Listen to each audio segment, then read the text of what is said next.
My boyfriend publicly called me ugly, dumped me at dinner, and said I should be grateful he dated me. But the next morning, his 13 missed calls told me everything had just changed. Ryan and I had been a couple for 2 years, not merely a fleeting romance. We had established a comfortable routine: Sunday Netflix marathons, predictably awkward holiday dinners with both families, and even that peculiar couples yoga session he insisted upon, which, honestly, neither of us excelled at. Things weren't flawless between us, are they ever, but I genuinely believed our foundation was strong. We had even discussed the possibility of cohabiting this summer. He possessed a few irritating habits: indiscriminately leaving his socks everywhere, incessant texting during films, and offering unsolicited critiques about my appearance, such as, "That shirt makes your arms appear larger," or, "Have you considered a different hairstyle?" I invariably dismissed these remarks as him simply being honest. Past me was incredibly naive. Last Friday, Ryan messaged me about a dinner gathering with some colleagues. He had never truly integrated me into his professional life, always citing professionalism or similar excuses, so I was genuinely excited. I even splurged on a new outfit, regrettably straining my budget, and dedicated an excessive amount of time to preparation. I'm referring to a full YouTube makeup tutorial, employing the elaborate hair straightener reserved solely for special occasions, the whole 9 yards.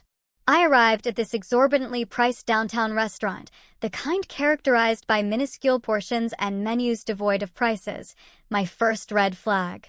Ryan was already seated with 2 male colleagues, Leonard and Pablo. The moment I approached, an odd tension permeated the air.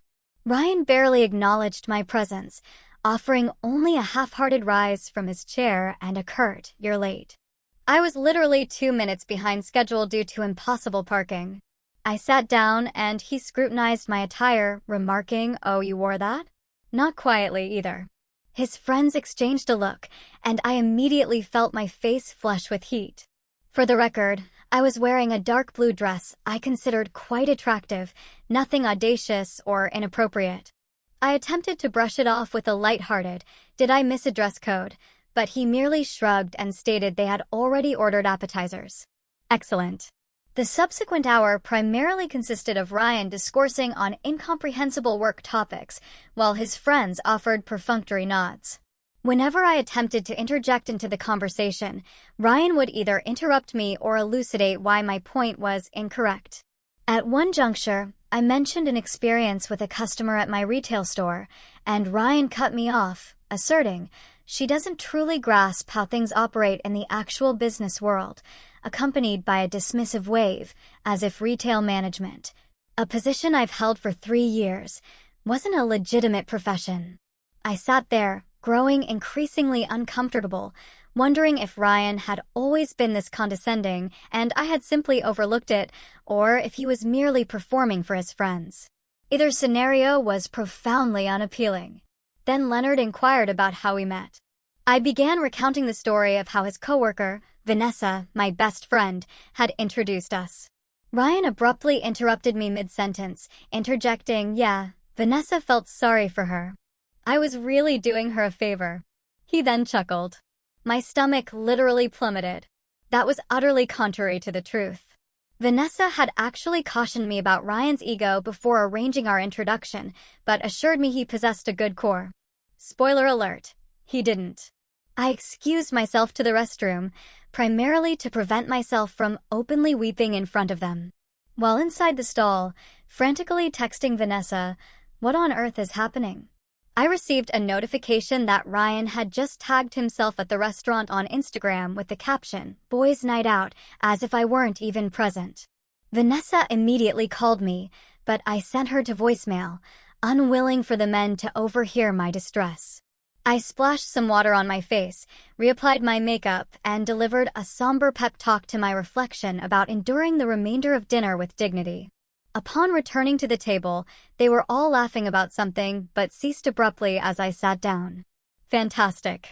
The waiter delivered our main courses, and Ryan persisted with condescending remarks about my food selection. I had ordered pasta, one of the more economical options, already concerned about the impending bill. He repeatedly made comments such as, "carb loading for a marathon," and "that's a bold choice for someone with your body type." Each comment felt like a series of tiny paper cuts, rapidly accumulating. At this juncture, I was barely eating, merely pushing food around my plate and counting the minutes until my departure. Then Pablo directed a question to Ryan about an upcoming presentation, prompting Ryan to launch into an elaborate narrative about how his boss adored his ideas, and he was now essentially managing the entire project. Something clicked in my mind. The week prior, Ryan had been consumed with anxiety over this very presentation, stating his portion was only 5 minutes and he felt nervous. Now, suddenly, he was the indisputable star. It was as if he inhabited an alternate reality where he was the central protagonist. Then the bill arrived. The waiter placed it on the table, and Ryan picked it up, glanced at it for a second, then slid it across to me. I initially assumed he was simply showing me the total, but then he uttered words I will forever remember. "You know what? I don't think this is working." I stared at him, anticipating a punchline. There was none. "I've been trying to make this work, but I'm just not attracted to you anymore. I think we should break up." In the middle of an upscale restaurant, in front of his colleagues, after 2 years together. Who behaves like that? I was utterly blindsided. "Are you serious right now? This is how you want to do this?" He stood up, grabbed his jacket, and said, I still feel a knot in my stomach recalling it. "A girl like you should be grateful I even dated you this long. You're not exactly a prize." Then he and his friends simply departed. They all walked out together, laughing, leaving me seated there with a $347 bill for all their ridiculous Wagyu appetizers and expensive cocktails. The waiter approached with an expression of pity that amplified my humiliation tenfold. I paid the bill with my credit card, which I am still diligently paying off from Christmas, delightful, and somehow managed to reach my car without completely collapsing. I called Vanessa from the parking lot, sobbing so uncontrollably she initially couldn't comprehend my words. She immediately drove to my apartment with a pint of Ben and Jerry's and a bottle of wine, a true MVP. Between my ugly crying and stress-eating cookie dough, I recounted everything. She was furious. I had to dissuade her from driving to Ryan's residence and creating a scene. That's when her demeanor shifted. She began asking detailed questions about what Ryan had said regarding work, the project he mentioned, and his role in the company. Finally, she stated, "Sabrina, I don't know how to tell you this, but Ryan isn't who he claims to be at work." It turned out Ryan wasn't some rising star in marketing on the verge of promotion. He was merely an administrative assistant, responsible for coffee runs and scheduling meetings. All those supposed business trips were complete fabrications. The big presentation he was supposedly leading? He was simply operating the slideshow for the actual team. His fancy LinkedIn title? A total fiction. I felt like such an imbecile. For 2 years, this individual had been fabricating nearly everything, and I had never questioned it. What else had he been lying about? That night, after Vanessa departed, I transitioned into full detective mode. I scrolled through our entire text history, our photographs, everything. So many inconsistencies I had overlooked, remarks about money that didn't align, instances where he claimed to be working late but his location showed him across town. I couldn't sleep. I incessantly replayed that moment in the restaurant, how diminished he made me feel, the profound humiliation. At approximately 3 a.m., I received a text from an unfamiliar number. "Hey, it's Cody from Ryan's office. Vanessa gave me your number. There's some stuff you should know." That's when events became truly intriguing. First update. Firstly, thank you all immensely for the supportive comments on my last post. I literally cried reading some of them, in a good way. Many of you requested an update, so here's what transpired next in this absolutely bizarre situation. After learning from Cody, Ryan's coworker, that my boyfriend of 2 years had essentially been living in a self-constructed fantasy, I spent the subsequent few days in that miserable post-breakup haze. You know the one, alternating between weeping into a pint of ice cream and angrily scrolling through old photographs, questioning the authenticity of everything. My apartment resembled a disaster zone, with dishes piled high, laundry scattered everywhere, and roughly 7 empty DoorDash bags because cooking felt like an insurmountable task.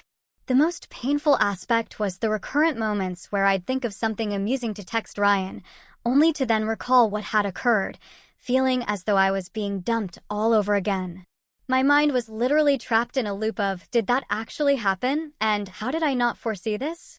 I had also been deliberately avoiding social media, certain Ryan would post something irritating. However, on Wednesday morning, I finally succumbed and checked Instagram. Sure enough, there was Ryan, a gym selfie captioned, "Level up. Know your worth." The sheer audacity. I nearly hurled my phone across the room. Vanessa came over that evening with takeout and discovered me enveloped in my comforter like a sorrowful burrito. She has been an incredible support throughout this ordeal, ensuring I consume proper meals, patiently listening to my repetitive rants, and never once uttering, "I told you so," despite her initial suspicions about Ryan. While we ate, Vanessa showed me her text exchange with Cody. Apparently, they had been conversing extensively, and he had significant information to disclose. According to Cody, Ryan had been informing everyone at work that he had ended our relationship because I was clingy and always discussing marriage. Excuse me, what?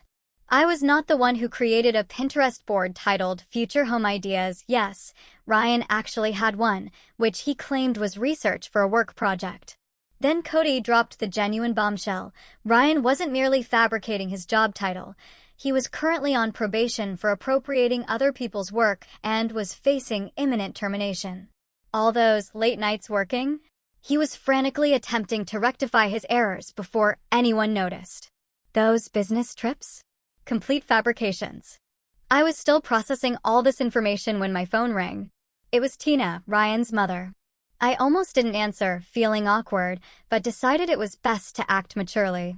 Tina has always been exceptionally sweet to me, remembering my birthday and genuinely inquiring about my life.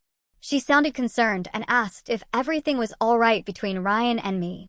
Apparently, he had informed his family we had a little fight, but everything was otherwise fine. A little fight? The man publicly humiliated me, dumped me in front of his friends, and left me with a substantial bill. I attempted to be vague, stating we were taking some space, as I didn't want to involve her.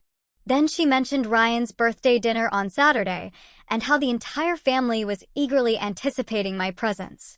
You guys, I nearly choked on my pad CEW. Ryan had told his family we were still together, and that I would be attending his birthday dinner. The dinner was scheduled at his parents' house, and apparently, he had informed them we had big news to share. After hanging up, I sat there in shock while Vanessa gazed at me as if I had sprouted a second head. She exclaimed, "Is he delusional or simply a pathological liar?" Honestly, I was wondering the exact same thing. That's when we formulated the plan. I wasn't just going to ghost his family.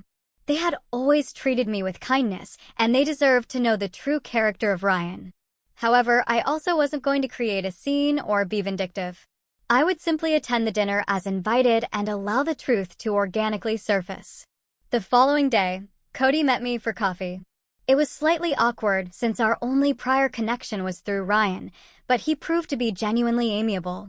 He corroborated everything and provided even more intricate details about Ryan's work-related falsehoods.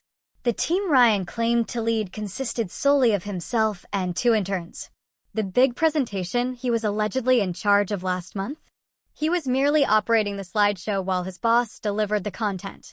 Cody appeared genuinely distressed on my behalf, remarking that Ryan's narratives about me had always struck him as peculiar. Apparently, Ryan would arrive at work complaining that I was high maintenance, when in reality, I had been covering most of our dates towards the end because Ryan claimed to be between paychecks, which I now realized likely signified severe financial mismanagement. Midway through our conversation, Cody received a text from their boss, requesting his presence on Saturday evening to assist with an emergency project. Cody was dismayed, as he had existing plans. But then, an idea sparked within me. What if Cody needed to drop something off at Ryan's parents' house during the birthday dinner? The timing would be impeccable. As we finalized the details, my phone vibrated with a text from Ryan, the first since the restaurant debacle. It simply stated, "We need to talk about what happened." I might have overreacted. Might have? I showed Cody, and he nearly spewed his coffee.